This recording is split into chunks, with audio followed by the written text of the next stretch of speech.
BJP की ओर से देश भर के साथ साथ हिमाचल प्रदेश के सभी विधानसभा क्षेत्रों में सक्रिय सदस्य सम्मेलन आयोजित किए जा रहे हैं। शिमला में आयोजित कार्यक्रम में शामिल हुए शिमला लोकसभा से बीजेपी के सांसद और पूर्व प्रदेश अध्यक्ष सुरेश कश्यप ने कहा कि हिमाचल प्रदेश में जल्द और कभी भी बीजेपी की सरकार बन सकती है। साथ ही उन्होंने वर्तमान कांग्रेस सरकार पर निशाना साधा और कहा कि प्रदेश में कानून व्यवस्था खत्म हो चुकी है, माफिया राज तेजी से चल रहा है। सुरेश कश्यप ने कहा कि हिमाचल में बीजेपी के 18 लाख मेंबर हैं और 27,000 सक्रिय सदस्य हैं। सुरेश कश्यप ने कहा कि आज 13 राज्य में बीजेपी की विशुद्ध रूप से सरकार है। हिमाचल प्रदेश में भी जल्द और कभी भी बीजेपी की सरकार बन सकती है।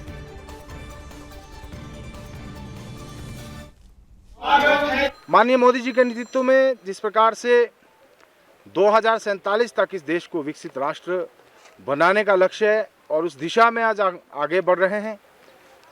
11 साल का जो कार्यकाल और ऐतिहासिक कार्यकाल रहा, ऐसे ऐतिहासिक निर्णय इन 11 सालों में हुए जिसके बारे में हम सोच भी नहीं सकते थे।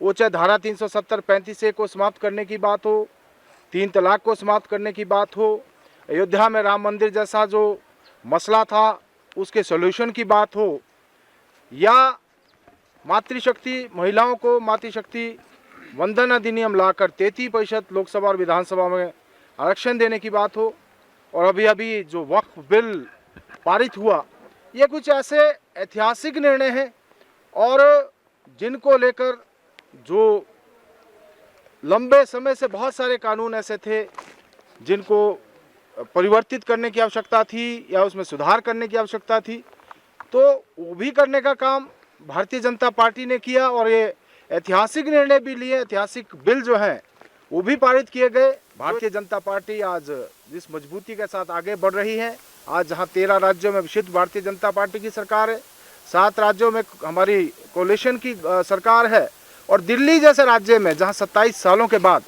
भारतीय जनता पार्टी ने अपना परचम लहराया है।